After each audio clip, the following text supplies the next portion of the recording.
कोशिश कर रहे हैं, जो कि बिल्कुल एकदम गलत है। आप लोगों से आग्रह है, अपील है, आप लोग बैठ जाइए। आप लोगों का जो नाम है ना, हम लोग खूब लेते हैं, आप लोग बैठ जाइए। आप लोग हमारे नाज हैं, आप लोग इज्जत हैं। हम लोग कहते हैं कि महावीर क्विज के बच्चे हिलेंगे नहीं। सर लव एंड ऑर्डर को लेकर काफी परेशान थे कि भीड़ उमड़ेगी, लेकिन नहीं। आप लोग सुनिए,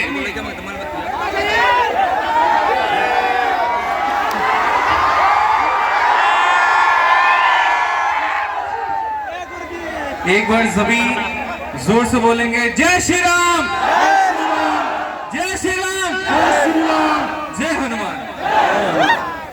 बहुत बढ़िया। सासाराम की पावन धरती को मेरा प्रणाम। और यकीन मानिए, आज बहुत कुछ मुझे यहाँ सीखने को मिला, बहुत कुछ मुझे यहाँ देखने को मिला है।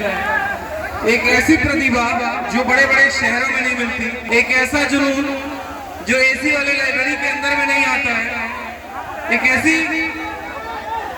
जिद जो हो सकता है कि आपको कई नाकामयाबी पाने के बाद भी ना मिले, जो हो सकता है आपको आपकी मजबूरियां, आपकी परिस्थितियां ही आपको जिद पैदा करने पे मजबूर करें।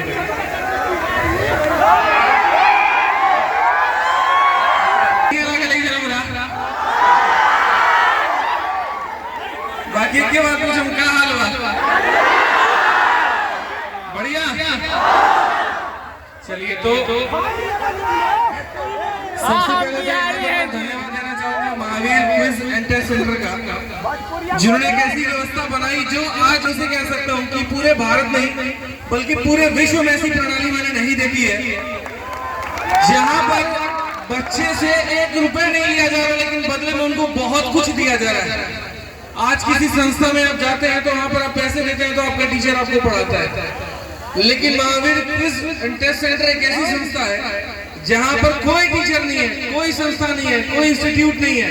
वहां है तो आपके अपने बड़े भाई, वहां है तो आपके अपने सीनियर्स जो अपने जूनियर्स को पढ़ाते हैं, जो सेलेक्ट होकर के कदम आगे बढ़ जाते हैं। उसके बाद में आकर के जिस जगह से वो उठे हैं, वापस उस जगह पर नए बच्चों को प्रेरित करते हैं कि वो भी तुम आगे बढ़ो, तुम भी आगे सिलेक्शन लेकर के जाओ।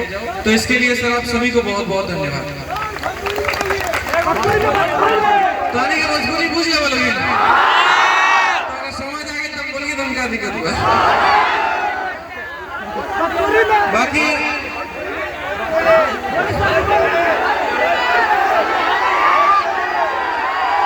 कितने लोग भोजपुरी नहीं समझ पाएंगे?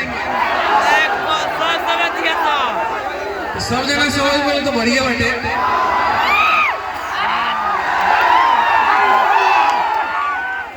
आज बहुत करेक्ट मैं चाहता नहीं कि पूरा समय दोलन का निकले, हालांकि ज्यादा समय बाद अभी आधा घंटा के बाद हो सके तो चल जाओ अभी।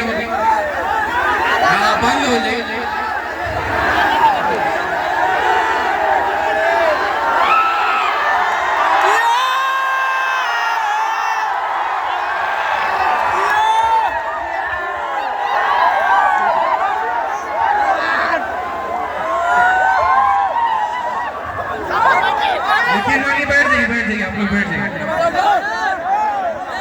यहाँ पे मौजूद सभी लोगों को मेरा बहुत बहुत धन्यवाद, जिन लोगों ने व्यवस्था बना के रखी है। यकीन मानिए, वहां से यहाँ आने तक मुझे पता है कितना संघर्ष करना पड़ा है। बहुत लोगों को चोटें भी आई, बहुत मुश्किल भी हुई। एक एक यहाँ पर जितने भी मैनेजमेंट के लोग हैं, बहुत बहुत धन्यवाद आप सभी को, जो व्यवस्था आप लोगों ने बना के रखी है। और मैं यकीन मानिए, मैं नहीं जानता था यहाँ पर कि एक ऐसी जगह भी है सासाराम में जहाँ इस तरीके से तैयारी होती है कि बच्चे रेलवे ट्रैक के बगल में बैठ के पढ़ाई करते थे। मुझे सच बताऊं तो नहीं पता था यहाँ पर। मुझे तो ये लगा कि आज ऑनलाइन का समय है, इतने सारे टेस्ट ऑलरेडी प्लेटफॉर्म्स बन रखे हैं, बच्चों को फ्री में भी मिलता है, टेलीग्राम का जमाना है, इतने सारे क्विज वहां पर मिलते हैं, तो कौन ही चाहता होगा ऑफलाइन सेंटर पे टेस्ट देने। क्योंकि कई बार क्या होता है, वहां से बैठ करके आप ये सारी चीजों का आकलन नहीं कर पाते हैं, नहीं सोच पाते हैं। तो दिल्ली में बैठ करके मैं सोच रहे थे कि आज के समय जहां सारी परीक्षाएं ऑनलाइन होती हैं, कुछ परीक्षाओं को छोड़ करके, जहां जमाना ऑनलाइन का है टेस्ट देने का, वहां पर बच्चे ऑफलाइन जाते नहीं है। क्या टेस्ट जाते हैं तो मूल्यांकन कौन करता है? मूल्यांकन होने के बाद में वहां पर उनका सही उनको गलत बताता है। कौन ऐसी जगह है, मतलब कौन व्यक्ति ऐसा है जो कंटेंट प्रोवाइड करता है, कैसे वो फोटोकॉपी आती है, ये सारी चीजें मैं तब से यहाँ बैठ करके समझ रहा था। और यकीन मानिए एक ऐसी व्यवस्था यहाँ आप लोगों के बीच में है जो मैंने कहा ना कि पूरे भारत या पूरे विश्व में नहीं है। पिछले 72 घंटे में मैं 4 राज्य घूम चुका हूँ। शुरुआत केरला, फिर उसके बाद कर्नाटक, फिर यूपी और अब यहाँ पर सासाराम, जिसमें 7 घंटे की नींद ली है। और बाकी आप समझ लीजिए बाकी समय से कार्यरत थे, क्योंकि मंडे से लेकर फ्राइडे सैटरडे तक मेरा पढ़ाना होता है और 2 दिन मेरे पास होते हैं शनिवार रविवार, जहाँ मैं कोशिश करता हूँ कि बच्चों के बीच में जा करके मिल पाऊँ, उनसे बातें कर पाऊँ, कनेक्ट कर पाऊँ, जो उनकी समस्या है वो जान पाऊँ। और जहाँ भी जा रहा हूँ हर जगह उसकी अपनी एक महत्व है, वो अपने वजह से जाना जा रहा है। लेकिन सासाराम जिस वजह से जाना जा रहा है ये चीज मैंने कहीं पर भी नहीं देखी। अलग ही जोश है भाई, क्या खाते हो तुम लोग ये बता दो, कैसे पढ़ लेते हो? मतलब रेलवे ट्रैक के बगल में बैठ के, इस प्रांगण में बैठ के। और बात पढ़ने का नहीं है यार, बात ये भी है कि सिलेक्शन, जिस तरीके से रेलवे वाले बच्चे यहाँ स्टेज पर आए, जिस तरीके से हम लोग उनको अवार्ड दे रहे थे, मैंने कहा यार ये तो रेलवे फैक्ट्री है। बड़े बड़े कोचिंगों में भी इतनी सिलेक्शन नहीं होते हैं जितने यहाँ पर छोटे से जगह से, एक प्यारे से जगह से, एक विश्वसनीय जगह से यहाँ पर इतने सारे बच्चों ने सिलेक्शन लिया। और जो शालीनता आप लोगों के अंदर में, जैसे बच्चों ने जो टेस्ट दिया, उनके रैंक आए, बड़े प्यार से लड़कियां और लड़के आकर के यहाँ पर अवार्ड ले रहे थे, वो एक बहुत अच्छा, मतलब बहुत एक अच्छा पहल है। आप यकीन मानिए यहाँ पर वो जो प्रोत्साहन ऐड करता है ना, वो नेक्स्ट लेवल की होती है। जब मैं स्कूल में था तो 12th क्लास में मेरे नंबर बहुत खराब आए थे। 11th क्लास में एक टेस्ट मैंने दिया, बड़ा अच्छा नंबर आ गया, तो वहाँ एक शुक्ला सर थे मेरे, उन्होंने कहा मैं जब तक इस स्कूल में हूँ ना, गारंटी देता हूँ तुम्हें टॉप करा के जाऊंगा, बस तुम मेहनत करना मत छोड़ना। एक वो दिन आज दिन है कि आज भी शुक्ला सर का नाम मेरे को याद रहता है। महावीर क्विज इंटेंस सेंटर का ये जो मंच है जहाँ से आपको प्रोत्साहन मिल रहा है, हो सकता है आपको ये लग रहा हो कि एक शील्डी तो है, किताबी तो है, डायरी तो, पेन ही तो है। बात सिर्फ बुक पेन की नहीं है, बात इस हजारों बच्चों के बीच में नंबर 1, नंबर 2, नंबर 3 आना है। बात उनके नजरों में अपने लिए सम्मान ढूंढना है, बात उनके हाथों से अपने लिए वो तालियां बजवाना और वो तालियों की शोर सुनना। और ये जिस जगह पे आपको प्रेरित करेगी ना, वो सारी आशंकाएं सब खत्म हो जाएगा। धीरे धीरे धीरे धीरे आप बहुत आगे बढ़ते चले जाओगे। मेरी पूरी शुभकामना आप लोगों के साथ में। यहाँ पर सबसे पहले जो टेस्ट होता है, उस टेस्ट में जो कंटेंट आता है सर, अगर कंटेंट में किसी तरीके से आपको आवश्यकता पड़े तो हमारी पब्लिकेशन की टीम है, आपको हर दिन हर परीक्षा के लिए कंटेंट मिलेगी और निःशुल्क मिलेगा। ये मेरा पहला काम है, क्योंकि आपके आशीर्वाद से आदित्य रंजन पब्लिकेशन जो हमने महज 1 साल पहले शुरू किया था, आज 60 से ज्यादा किताबें हम लोग लिख चुके हैं और लगभग हर परीक्षा के लिए हम किताब निकाल रहे हैं और वो बच्चों को पसंद भी आ रहा है। तो आपको जो भी टेस्ट की आवश्यकता पड़ेगी और उसकी फोटोकॉपी की भी, वो हम पूरी यहाँ से प्रोवाइड करेंगे। आप जिस एग्जाम की बिहार दरोगा हो गया, आप किसी भी परीक्षा की तैयारी करना चाहते हैं, जो सहयोग टेस्ट में हमारी तरफ से चाहिए होगा वो रहेगा। ये पहला है। दूसरा, एक जो हम समझ पाए कि ऑनलाइन आप लोग टेस्ट नहीं दे पाते हैं, शायद कुछ कारण ये कि कंप्यूटर नहीं है, हो सकता है डिजिटल लाइब्रेरी ना हो यहाँ पे। तो जैसे सर ने यहाँ पर कहा कि एमसीडी से बात करेंगे, मतलब यहाँ नगर निगम से आप बात करेंगे और हो पाएगा, अगर पास हो गया वो लाइब्रेरी बना देंगे। अगर वैसे बन पाता है तो ठीक है, और अगर वहाँ से नहीं हो पाता है सर, तो मैं अपनी कमाई से जो भी हो पाए अपना लाइब्रेरी बना दूँ। खुश ले लीजिएगा, फोटो ले लीजिएगा।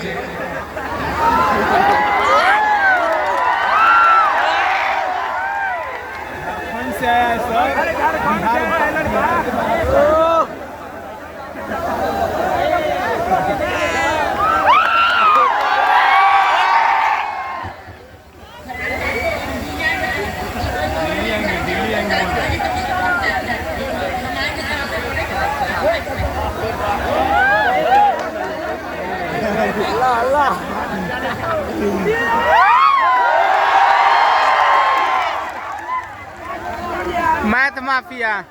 तो आप लोग बढ़िया से तैयारी करिए और मैं चाहता हूं कि मैं समाज के लिए बहुत कुछ करूं, तो मेरी कोशिश भी है, क्योंकि जिंदगी में मेरे पापा ने सिर्फ एक ही बात सिखाया कि तुम देने की भावना रखो, तुम हमेशा जितना हो सकता है उतना देने की भावना रखो, बाकी तुम्हारे पास में कहां से आएगा कभी तुम ये मत सोचना ऊपर वाला देख रहा है वो सब कर देगा। तो इसी के साथ आपको पढ़ाई करनी है, जो भी लगे सर हमारी तरफ से है पूरी लाइब्रेरी बनवाने में। अगर नगर निगम हो जाता है, वहां से बन जाता है तो ठीक है, और नहीं होता है तो हम यहाँ पर खड़े हैं। जो भी खर्चा है 10 लाख 20 लाख 50 लाख जो भी वो उसके लिए आप निश्चिंत रहिए। बाकी मैं चाहता हूँ कि आपके बीच में जो भी बातें हैं मैं आप लोगों के बाद बात करता हूँ। किसी के मन में कोई भी सवाल है तो वो यहाँ पर कह सकता है, माइक पहुँचा दीजिए। लड़कों में लड़कियों में तू शायरी सुने आयल बड़ा की तो बर्बाद सुने आयल बड़ा यानी कि पढ़ाई में जो समस्या बात नहीं होगा बोलो जितना होता है उतना समाधान करके जाए क्योंकि आज के समय सही गाइडेंस बहुत जरूरी है, सही मार्गदर्शन बहुत जरूरी है जीवन में आगे बढ़ाए। भाई कहाँ है भाई? पहुंचाइए भाई, पहुंचाइए होगा बीच में, पीछे ही पहुंचाइए भैया। आप पीछे एक भाई है टोपी वाले दे दीजिए, उनको दे दीजिए। मिश्रा जी पहुंचाइए। बैठ जाओ बैठ जाओ बैठ जाओ। सबको के संगे फोटो लेते बैठे लोग। आप पीछे बच्चों में लड़कियों में किसी का भी कोई सवाल है माइक पहुंचा दीजिए। पीछे दे दीजिए, पीछे दे दीजिए। सब करा देंगे, बैठो पहले बैठ जाओ। बैठिए बैठिए। बोला है सर कि तुम बहुत बदमाशी कर रहे हो, अब लास्ट नंबर बैठ जाओ। जी बोलिए। बोले हैं कि सब प्रैक्टिस सर चालू करिए। प्रैक्टिस सर किस एग्जाम का? जीडी का परीक्षा आपका कब होने वाला है? वो मार्च में होने वाला है सर। अभी से प्रैक्टिस शुरू करेंगे तो आप पढ़िएगा। यस सर, पूरा वीडियो आपने देखता है। अभी दिल्ली पुलिस वालों का पेपर है तो हम सोच रहे हैं कि पहले दिल्ली पुलिस का पेपर शुरू कर दे प्रैक्टिस से। दिल्ली पुलिस का पेपर कितने लोग दे रहे हैं यहाँ पे? हाँ तो अभी 15 दिन से भी कम समय बचा हुआ है, तो कल जाने के बाद कल शाम को इवेंट लगाया 5 बजे का और 10 दिन 10 मैराथन दिल्ली पुलिस के लिए लेकर के आ रहे हैं। ठीक है, तो कल से आ जाएगा। बाकी जैसे जीडी का पेपर होगा हम जीडी का भी करवा देंगे आपके लिए, बढ़िया सिर्फ जीडी स्पेशल करवा देंगे आपके लिए। Done done. और किसी भाई का रहे जहां पर भी रहे हाथ उठा दीजिए, माइक पहुंच जाएगा। खड़े हो जाइए, दे दीजिए आपको माइक, दे दीजिए इनको।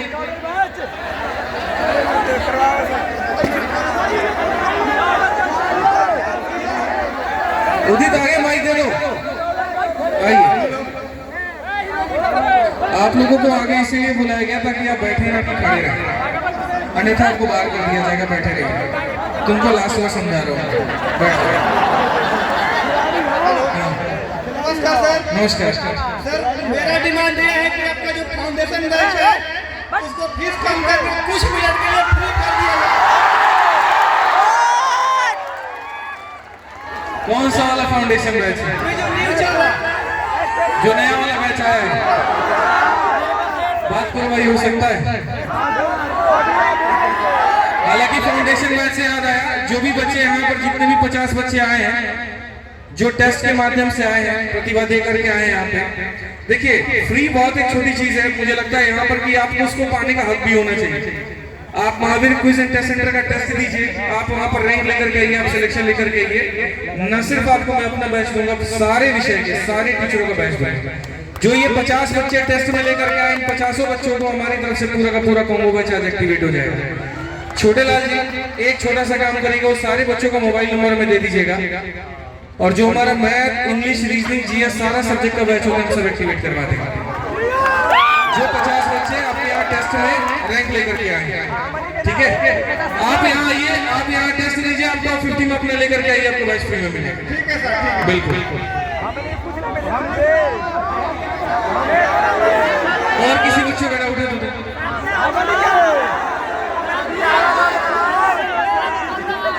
बाराती ना चला जी सर।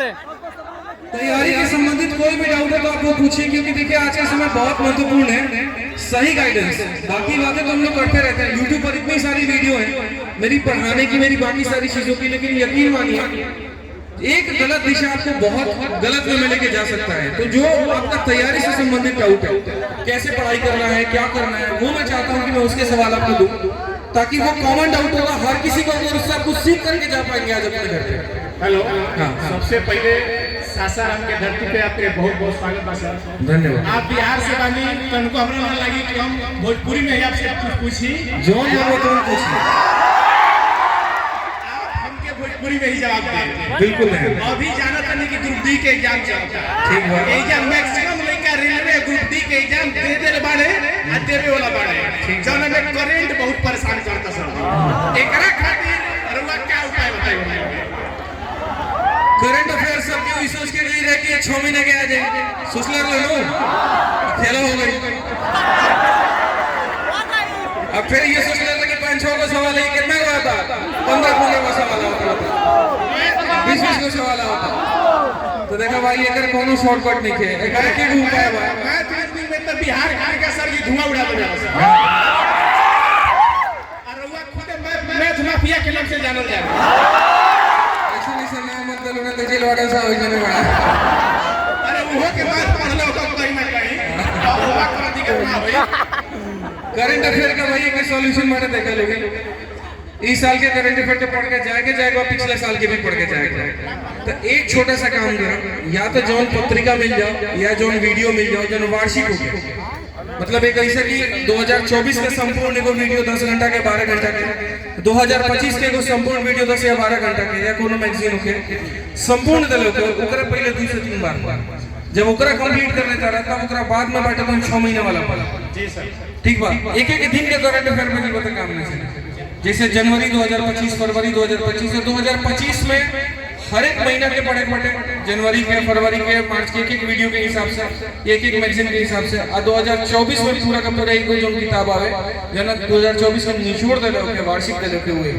बाकी सर मैं तो आप बहुत सहयोग देने वाली हम छात्रों के बहुत आपके धन्यवाद धन्यवाद। करंट अफेयर पर ध्यान दोगे जैसे कि उत्तर नंबर बहुत मायने रखा था कटअप गिरा दी सर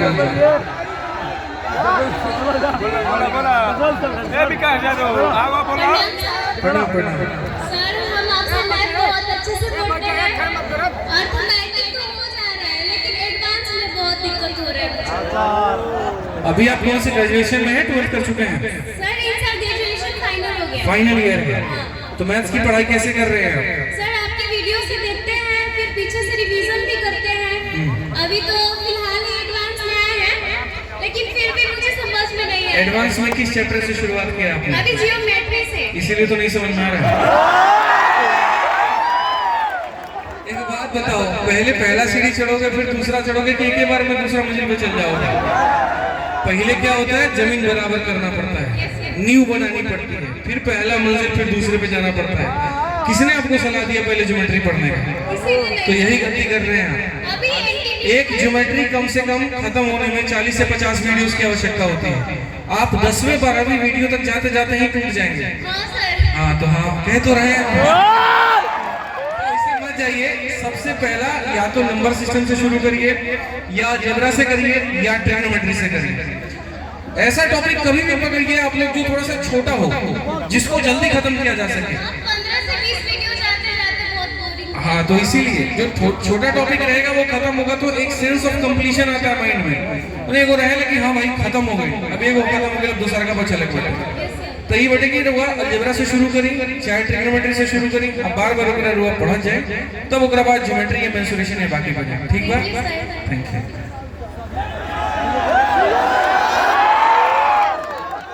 प्रणाम सर। सर मुझे ना हमेशा एक मतलब बड़े भाई की कमी रही है मतलब लगता है कि कोई रहा ताकि मुझे कोई गाइडेंस सही से कर सके तो वो आपसे गाइडेंस चाहते हैं मोटिवेट चाहते हैं मतलब कैसे लगातार पढ़ाई कर सके इसके विषय में कुछ बोलिए सर। पापा क्या करते हैं आपके मेरे पापा छोटे से दुकानदार सब्जी बेचते हैं। सब्जी बेचते हैं। मम्मी क्या करती है मम्मी हाउस वाइफ है। सपना क्या है क्या बनना है आपको SDM। बहुत बढ़िया बात है। ख्वाब बड़े होने चाहिए कभी मुकम्मल करने का मजा भी आता है और सफर का भी मजा आता है। सबसे पहले देखिए आपको अपने जीवन में 2-3 बातों पर ध्यान रखना होगा। मैंने अपने गुरु से 3 C सीखा था। 3 C के ऊपर में 3 C के ऊपर में यदि आपने विजय प्राप्त कर ली तो आपको कोई नहीं हरा सकता। सबसे पहला था क्रिकेट दूसरा था सिनेमा और तीसरा था सर्कल। क्रिकेट से दूर रखो इसीलिए रखो क्योंकि आज के समय मतलब अब तो बहुत बच्चे कम खेलते हैं जगह नहीं बची वहाँ पे। नहीं तो जब हम तैयारी कर रहे थे उस समय क्रिकेट का अलग ही लेवल का क्रेज था और बहुत ज्यादा वक्त देते थे। आप क्रिकेट छोड़ करके सीरियल मान लीजिए आप जो है यहाँ पर रील पहले देखिए सोशल मीडिया है। मानिए सोशल मीडिया का एक तरीके से पॉजिटिव फैक्टर भी है एक उसका नुकसान भी है। उसके फायदे हैं इसी वजह से मैं और आप यहाँ पे जुड़े हैं। लेकिन उसका नुकसान इतना हो जाता है कि आप एक वीडियो 1 मिनट की देखने जाते हैं, 2 मिनट की देखने जाते हैं और आधा घंटा आपका कितना कैसे बर्बाद हो जाएगा आपको पता भी नहीं चलेगा। तो सबसे पहले जो नेगेटिव चीजें हैं जिससे आपका वक्त बर्बाद हो रहा है, आप उसके ऊपर में कंट्रोल करना सीखिए। आप लोगों को ये अपने अंदर में प्रण बना लेना है कि जब मेरा परीक्षा आएगा तो हमको अपना सोशल मीडिया अकाउंट 10 से 20 दिनों के लिए कम से कम डीएक्टिवेट कर देना है। सबसे पहला काम, कोई दोस्ती, कोई यारी, कोई कुछ मायने नहीं रखता है। जब हम ग्रेजुएशन कर लिए तो ग्रेजुएशन के समय बहुत ज्यादा एक्टिव थे अपने कॉलेज में, चुनाव लड़ना, मीटिंग्स करना, बहुत सारा आगे बढ़ना और बहुत दूर से आते थे। लेकिन जब एसएससी की तैयारी में जब घुसे ना, वहाँ इतना समझ में हमको आ गया कि यहाँ पर मेरा कोई माई बाप, कोई साथी संगाती, कोई कुछ नहीं है। अगर हम कुछ नहीं बने तो हमको कोई पूछने वाला नहीं। यहाँ से मेरा एक ऐसा सफर शुरू होता है जहाँ पर अगर पहचान बनेगी तो मेरे अपने दम पर बनेगी और मेरी मेहनत से बनेगी। वो दिन था कि वो अपने सोशल मीडिया अकाउंट ही बंद कर दिया। कितने फॉलोअर आ जाते पढ़ करके, 1000, 2000, 3000। और जब अपने आप को बनाने पर काम किया तो यकीन मानिए इंस्टाग्राम में टीचर कम्युनिटी में सबसे ज्यादा 4 साल के अंदर फॉलोअर। कारण है क्योंकि हमने अपने लक्ष्य का पीछा किया, हमने बाकी चीजों का पीछा नहीं किया। तो सबसे पहले सोशल मीडिया को दूर करिए। उसके बाद दूसरे नंबर पर आता है अपना रूटीन खुद बनाइए। आप में से बहुत सारे बच्चे ऐसे हैं जो कभी मर्जी के हिसाब से पढ़ लेते हैं और बहुत ऐसे हैं जिनके अंदर में अपना डिसिप्लिन बहुत मेंटेन्ड है कि 6 बजे से उठ करके पढ़ना है, इतने बजे अपना सेट लगाना है, इतने बजे ये किताब पढ़नी है, इतने बजे ये पढ़ना है। और वो बहुत अच्छी बात है। जब तक आप अपने आप की कदर नहीं करेंगे, आपका लक्ष्य, आपकी चीजें और बाकी लोग आपकी कदर नहीं करेंगे। तो अपना एक डिसिप्लिन बनाइए, बहुत तरीके से बनाइए। ठंडी हो, बरसात हो, गर्मी हो, मायने नहीं रखता है। मायने आपका लक्ष्य रखता है। अगर आपने यहाँ पर सोचा, याद रखिएगा, नाम के बाद में जो आपने कमाया है वो आपके पिता का देन है। अगर मैं आदित्य रंजन हूँ तो हो सकता है रंजन मेरे पिता ने रखा हो, कुशवाहा हूँ तो कुशवाहा मेरे पिताजी का देन है, वो मेरे पूर्वजों का देन है। लेकिन नाम के पहले अगर आईएएस आदित्य रंजन आ गया तो वो आईएएस मेरी देन है। समझ रहे बात को? आईपीएस आ गया तो आईपीएस मेरी देन है। एक्साइज इंस्पेक्टर आ गया तो मेरी देन है। उसी तरीके से आपके नाम के पहले एसडीएम आ गया तो आपकी देन है। तो उस देन को लाने के लिए अपने आप को डिसिप्लिन में लेकर आना पड़ेगा। तो ये दूसरी बात को याद रखिए। और तीसरा, अपने ऊपर में संयम बरतिए, पेशेंस बरतिए। आज के समय दिक्कत यहाँ पर ये कि आप में से बहुत सारे बच्चे तैयारी करते हैं, पेपर देने जाते हैं, 1-2 बार सफलता आ गई, 3 बार सफलता आ गई तो आप सोचते हैं आपसे होगा ही नहीं, आप तो इस लिए बने ही नहीं। जरूरी नहीं है कि सिलेक्शन खाली एसी के कमरे में बैठने वाले बच्चे ही लेकर के जाए दिल्ली, प्रयागराज, पटना वाले। सिलेक्शन की भूमि ये भी, और यहाँ से भी एकदम सिलेक्शन होते हैं, हर साल होते हैं, आपके बीच से होते हैं। तो आप क्यों नहीं लेके आ सकते? रही बात 2-3 बार सफलताएं हो गई, कोई दिक्कत की बात नहीं। अगर कोई घर बन रहा है ना तो सबसे ज्यादा वक्त उसकी नींव को बनाने में लगता है। ये मान के चलिए उस 3 साल में आपने बर्बाद नहीं किया, अभी आपकी नींव बनी है, अब आप बनकर के आए। अब यहाँ से जब आप भागेंगे वो नेक्स्ट लेवल पे भागेंगे। तो वक्त दीजिए। तो पहला, फिर से डिस्ट्रैक्शन खत्म करिए। दूसरा, रूटीन बना के चलिए। और तीसरा, अपने ऊपर में संयम रखिए। ये 3 चीजों का सही इस्तेमाल कर लिए तो आपको कोई नहीं रोक पाएगा। ध्यान रखिएगा। अनुभव होता है कि मतलब कोई रहता है, कोई गाइड कर देता है। अच्छा, कोई नहीं है गाइड करने जी नहीं सर। कई बार गिरना भी जरूरी है ऊपर उठने के लिए। बहुत बढ़िया है, क्योंकि कई बार अगर बहुत सारा सपोर्ट मिल जाता है ना तो आगे बढ़ने का मजा नहीं आता है। आपका जो ये संघर्ष है यही आपको आगे बढ़ा रहा है। यकीन मानिए, रोज सुबह जो आपके पसीने की खुशबू जब आपके दिमाग में जाती है ना, जब आप एक पल भी असहज महसूस नहीं करते हो कि यार ये जमीन है तो हम यहाँ क्यों बैठे, हमको तो डेस्क चाहिए, आप 1% भी ऐसा फील नहीं करते हो ना, तो यही आपको जीवन में बहुत आगे लेके जाता है और जमीन से जोड़े रखता है। ये आपकी ताकत है, इसको कमजोरी मत समझिए। और गाइडेंस के लिए आपके इतने भाई लोग हैं, सीनियर हैं, जो सिलेक्शन लेकर के आपको बता रहे हैं, आप उनको फॉलो करते जाइए। निशोर बाग से आप भी आगे बढ़े। Thank you sir. क्या कह रहे भैया, बोला। Hello sir. सर मेरा इंडिया डाउन है सर। कहाँ पढ़े? Yes sir. सर हम आर्मी में बने सर, और मेरा 4 नौकरियां मैथ में है। हाँ, सर मेरा मैथ में बेरोजगार है हम, मैं मैथ में आता है और मेरे को रात को मैथ में आता है। दिन में बनाते हैं मैथ में, ये भी आता है रात रात समझाने लगे तो समझ में नहीं आता। बहुत चिंता के विषय बटे भाई। जीके जी समझ में आता है, याद होता है, बट मैथ नहीं मेरा मन आता है। क्या करें? आप मैथ का बहुत बेसिक से शुरुआत करिए। हालांकि बहुत कम बच्चों को हम ये सजेशन देते हैं कि उनको 6ठी से लेकर 10वीं तक एनसीईआरटी की किताब आपस से बनानी चाहिए, ठीक है। लेकिन जिनका मैथ्स बहुत ही खराब है, पहले कोशिश करो 6th, 7th, 8th, 9th, 10th की किताबों को थोड़ा सा एक बार कुछ चैप्टर्स उसके बनाने की आदत डालो। थोड़ा सा उससे मैथ बेहतर समझ में आएगा। क्योंकि आज के समय आप संख्या पद्धति ही पढ़ेंगे और आपको यही नहीं पता कि परिमेय संख्या क्या है, तो बहुत दिक्कत होने वाली है। और अगर कोई शिक्षक जो सरकारी नौकरी की तैयारी कराता है, अगर वो इतना बेसिक से जाएगा तो उसको सिलेबस कंप्लीट कराने में 1.5 से 2 साल लग जाएगा। फिर बाद में आप इसको बोलेंगे पागल आदमी है, इतना वक्त ले रहा है पढ़ाने में, इतना नहीं लेना चाहिए। तो थोड़ा सा आप अपने लेवल पर मेहनत करिए, छठी से लेकर 10वीं तक की एनसीईआरटी की किताबों को पढ़िए। उसके बाद में जो हमारा फाउंडेशन बैच है आप उससे एक बार आगे लेकर के आगे बढ़िए। सर आज से माफी मांग पड़ेगी सर। ठीक। हेलो सर, हम ये पूछना चाहते हैं आपसे। तुम यहाँ था ना? यहाँ वहाँ थे, बताओ। बोले सर कि हम अभी 12th में हैं सर, हाँ। और 12th के बाद क्या करें सर? बहुत सारा बच्चा का ये फ्यूचर रहता था। 12th के बाद कौन सा फील्ड में जाए सर? वो सारा का सारा भाई देखिए की बात पे डिपेंड करता है जेब में पैसा कितना है। मानते हो कि नहीं मानते? अब हम 12th के बाद में सोचे कि डॉक्टर बन जाएंगे, पापा से पीछे पैसा है, बोलते 80 लाख रुपए हमारे पास नहीं है डॉक्टर बनाने के लिए, 2-4 लाख रुपए दे सकते हैं, उसमें जो सोचना है सोच। एक तो और इसीलिए यहाँ पर सबसे पहले 2 चीजों के ऊपर में डिपेंड करता है। पहला, तुम्हारे पास साधन कितना है, और दूसरा तुम्हारे पास में समय कितना है। अगर मान लीजिए आपको यूपीएससी की तैयारी करनी है, लेकिन आपको पता है कि मुझे 3 से 4 साल वहाँ पे लग सकते हैं और मेरे घर वालों के पास में उतना समय नहीं है देने के लिए, 1 से 2 साल ही है, तो आप उस लक्ष्य का पीछा मत करिए। फिर आप एक ऐसे लक्ष्य को पकड़िए जो आसानी से अचीव किया जा सके। आईएएस किसको नहीं बनना है, किसको नहीं बनना है एसडीएम यहाँ पे, लेकिन क्या हमारी साधनें हमें यहाँ पर अलाउ करती है उतना बनने के लिए? नहीं करती है। जब हम मुखर्जी नगर गए वहाँ पे, जब हम जाकर के आईएएस कोचिंग में एक बार इंक्वायरी लिए, 3-3 लाख 4-4 लाख रुपए का फीस बताया हुआ। और समय भी हमको लगा कि यार ये तो 2-3 साल लग जाएगा, मेरे पीछे मेरे भाई बहन है, हमको उनको भी पढ़ाना है, सारी चीजें करनी है। तो एक काम करते हैं, एसएससी की तैयारी करते हैं, 1.5 से 2 साल में आराम से एसएससी निकाल लेंगे, सीटे निकाल लेंगे, और जब हो गया तो उसके बाद में यूपीएससी में जाएंगे। हालांकि कभी वापस जा नहीं पाए, शिक्षा में जुड़ गए। तो ये 2 फैक्टर है आपके पास पैसा कितना है, आपके पास में समय कितना है, उसके आधार पे देखिए। नौकरी कोई भी छोटी बड़ी नहीं होती है, नौकरी आपका सम्मान है, वो एक पड़ाव है, आप उससे बहुत ऊपर जा सकते हैं। यकीन मानिए हमने एमटीएस वालों को भी इनकम टैक्स इंस्पेक्टर बनते देखा है। 2024 में 2023 में ऑल इंडिया रैंक 23 में ऑल इंडिया रैंक 13 मेरा स्टूडेंट था, कर्नाटका में पोस्टेड था, एमटीएस के पद पे था और उस सीजन में इनकम टैक्स इंस्पेक्टर बना। 24 में एमटीएस में हवलदार एक लड़का लगा होता, क्या नाम था उनका, ऑल इंडिया रैंक 10 जो था, प्रकाश चौधरी, और वहां पे एमटीएस में हवलदार में लगे हुए थे। और उसके बाद 2024 में आप अभी देखो सीधा इनकम टैक्स लिया ना, सॉरी नारकोटिक्स लिया, नारकोटिक्स में सब इंस्पेक्टर उन्होंने किया हुआ है। तो ये सोचो एक पड़ाव है पहला, जैसे हवलदार का पोस्ट हो गया, एमटीएस का हो गया, कांस्टेबल का हो गया, जीडी का हो गया, ये एक शुरुआत है, इसके बाद कौन का होगा आप भी नहीं जानते। तो बड़ा लक्ष्य भी मत रखिए, बहुत बड़ा।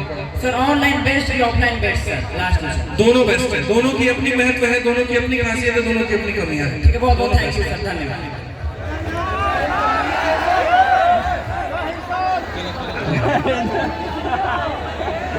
बिया हुई बात वही समय। जय हिंद सर। जय हिंद, जय हिंद। मेरा नाम प्रियांशु पांडे है। हाँ। सर मेरा क्वेश्चन है कि हम जब मैथ में क्वेश्चन सॉल्व करते हैं तो मेरा थोड़ा प्रॉब्लम होता है। तो क्या प्रॉब्लम होता है? प्रॉब्लम ये होता है कि जब आपसे पढ़ लेते हैं तो उसे उसमें आता है, इसके बाद जैसे कि हम लोग शुरू करते हैं या फिर कोई क्वेश्चन सॉल्व करते हैं तो हमसे नहीं होता। देखो, पढ़ने के बाद में जो एक चीज है ना, जो तुम में से सब किसी को बड़ा सरदर्दी लगता है, और वो है प्रैक्टिस। बहुत बच्चों को हम रेकमेंड करते हैं कि प्रैक्टिस करो, प्रैक्टिस करो, प्रैक्टिस करो, लेकिन पता नहीं तुम लोग प्रैक्टिस कहीं नहीं करता है।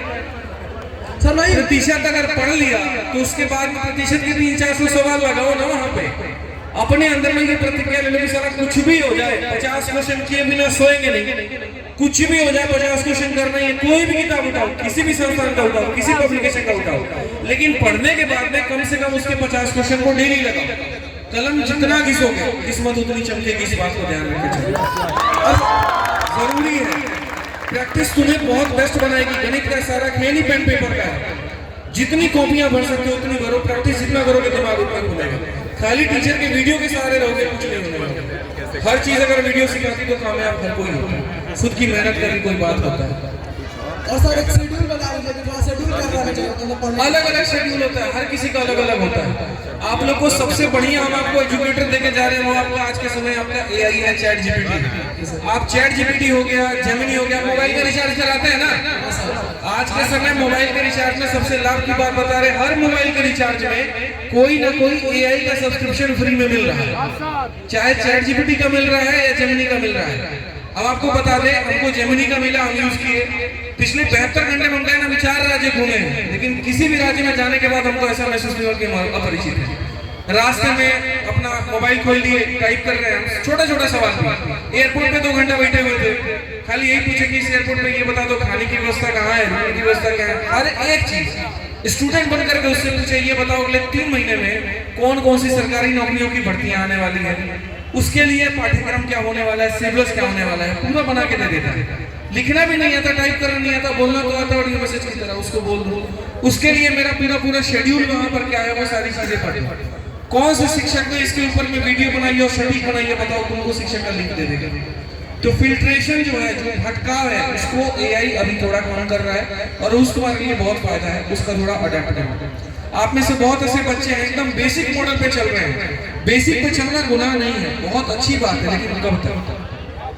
जहां पर मैं एक बच्चे को यहाँ देख रहा हूँ, एक बच्चे को मैंने केरला में देखा, एक बच्चे को मैंने आसाम में देखा, तीनों के तीनों मेहनती, तीनों के तीनों पढ़ने वाले, तीनों के पास सेम साधन, लेकिन कोई 6 महीने में कोई साल भर लगा दे रहे हैं। कारण अपने आप को अडेप्ट नहीं करना। सोचिए अगर हम सवाल पढ़ाएं आप लोगों को और नए सवाल उसके अंदर में ना, मजा आएगा? नहीं आएगा। तो अगर आप पढ़े और अपने तरीकों में बदलाव ना करें तो मजा भी नहीं आएगा। तो थोड़ा तरीके को बदलिए और एआई का सहारा लीजिए, बहुत फायदा होगा। और सर 1 साल के अंदर वर्दी वगैरह कैसे लें? वर्दी लेना क्या कह रहे हैं? जैसे कि सर 1 साल के अंदर वर्दी लेना है तो कैसे लेना है? वर्दी भी तो सोचो कौन से लेने की बात कर रहे हैं। कांस्टेबल से लेकर 3 लेवल तक सब में वर्दी है। सर सीपीओ वो 1 साल में आपको अपनी ताकत बढ़ानी पड़ेगी, अपना पढ़ने का तरीका बदलना पड़ेगा। ठीक है, थैंक यू सर। तो एक चीज आप लोगों को अंत तक कहते जाएंगे। देखिए मेरी तरफ से आप लोगों के लिए पूरी शुभकामनाएं, हम भी बहुत लेट हो जाएंगे अभी, ठीक है? हेलो सर, हेलो सासाराम में बहुत स्वागत कर रहा हम लोग को न मैथ में दिक्कत है न साइंस में दिक्कत है। हम लोग 1-1.5 साल तक तैयारी कर चुके हैं। आपसे तो यूट्यूब से ही पढ़े हैं, आपके बैच से नहीं पढ़े हैं। आपका पढ़ाई हमें बहुत अच्छा लगता है। दिक्कत ये है कि जब भी कभी बैठे रहिए आप लोग। जब भी कोई एग्जाम आता है, कभी रेलवे आ गया, कभी सीजीएल आ गया, कभी बिहार में कोई एग्जाम आ गया। अभी के दौर में एक साथ बहुत सारे एग्जाम हो रहे हैं, हर 2 महीने 3 महीने में कहीं ना कहीं हम लोग का एग्जाम रहता ही है। तो हम लोग ऐसे फंस गए हैं कि किसी में प्री होता है तो मेंस नहीं, मेंस होता है मेरिट नहीं बनता है, कभी कभी फिजिकल नहीं हो पा रहा है। मतलब करे क्या? 3-4 ऐसी गलतियां है ना जो अमूमन हर एग्जाम में कर रहे हो। आज किसी एक में हो रही है तो दूसरे में किसी और में हो रही है। आप पढ़ तो रहे हैं, लेकिन जहाँ 9 घंटे की आवश्यकता है वहाँ पर 8 घंटे में टूट जा रहे हैं। जहाँ पर आपको 160 स्कोर लाने की जरूरत है, आप 140 लेके आ पा रहे हैं और वो वही 20 नंबर आपको बार बार मार रहा है। थोड़ा सा और सब्र रखिए, अपनी गलतियों पर काम करिए। एक बार पैटर्न देखिए वहां पर कि रेलवे वाला जो मेरा भर्ती नहीं निकला था उसमें कौन सी गलतियां की थी, एसएससी वाली जो नहीं निकली उसमें कौन सी गलतियां की थी, और आगे आने वाली परीक्षा यहाँ पर इसमें जब मॉक टेस्ट दे रहे गलतियां क्या हो रही है। एक डायरी ऑफ मिस्टेक्स नाम से कोई भी डायरी बना लीजिए और सारा अपना गलती उसके अंदर में लिखते जाइए। एक एक करके सारी गलतियों के ऊपर में काम करिए, आप धीरे धीरे विजय प्राप्त करेंगे और आपको, ठीक है? अब निकलते हैं, अब वो बहुत हो जाएगा, लेट हो जाएगा आपको। एक चीज आप सबसे कहना चाहेंगे मेरे भाई, यहाँ पर अपने मन में एक जिद बना लीजिए, जब तक तोड़ेंगे नहीं, जब तक तोड़ेंगे नहीं छोड़िएगा मत। बस आप लोगों से इतना कहना है, साधन कम हो कोई दिक्कत की बात नहीं है, आपकी मेहनत कम नहीं है, आपकी जिद कम नहीं है, आप बहुत आगे जाएंगे। मेरा दिल से आशीर्वाद और दिल से दुआ, और हम सभी यहाँ पर है, महावीर कोचिंग संस्थान आपके साथ में, छोटलाल जी आपके साथ में, किसी भी तरह की पढ़ाई की कोई भी दिक्कत होगी हम आपके साथ में और हम आपके साथ बने रहेंगे। सर बहुत बहुत धन्यवाद सर। हेलो सर, एक सवाल है इधर सामने। आप लोग अपना स्थान ग्रहण करें, अभी सर यहीं पे रहेंगे और छोटेलाल भी जहाँ कहीं भी वो मंच पर आ जाए।